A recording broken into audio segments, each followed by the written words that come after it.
The social contract is considered as an agreement which is based on social harmony, where every individual fulfills a function according to the contract established with the state. On this contract, citizens surrender to the natural freedom in which every humankind born, and in return, an order is obtained through rights and laws. All of these agreements provide a society in which every human acts in pro of the common benefit but live in eternal slavery, even when the individual considers himself or is considered as the stronger and the master. Because, since the first societies, like family, humans are close to rules and to a system. When you want to talk about the social contract proposed by Rousseau, you should think about the importance of the individual.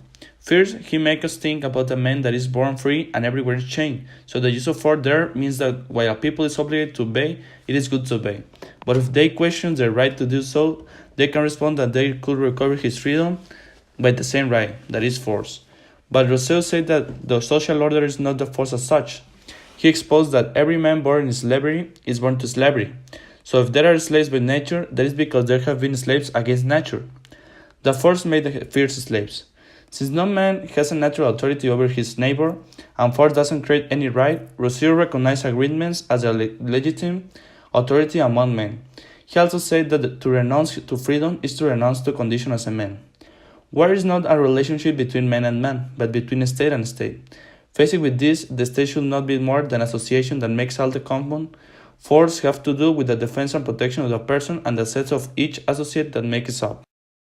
Hobbes explained that the faculties of body and mind were both made equally by nature, some stronger in body and quicker in mind. In terms of strength, the weakest working together can defeat the strongest. Every man had three principal causes of quarrel. First, competition, secondly, difference, thirdly, glory. The first referring to invading for gain, the second to be safe, and the third to obtain reputation, referring that any men that desire the same things are enemies, and they will end up destroying each other. Diffidence is in every man, so there is always going to be anticipation of securing themselves. In times of war, every man is enemy to every man. They rely on their own strength and they don't worry about society, politics, industries, letters. They just care about the feelings of fear and the danger of dying. The fear of death is what really passions men to have peace. This fear is what causes loss of nature.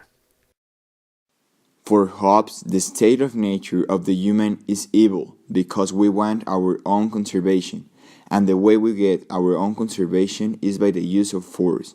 So humans are bad since they are born. Consequently, in the state of nature, the human is involved on a constant war of every man against every man.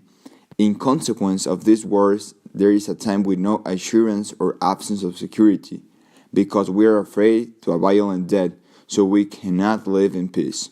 By the other hand, Rousseau said that the state of nature of the human is good, because the ownership does not exist.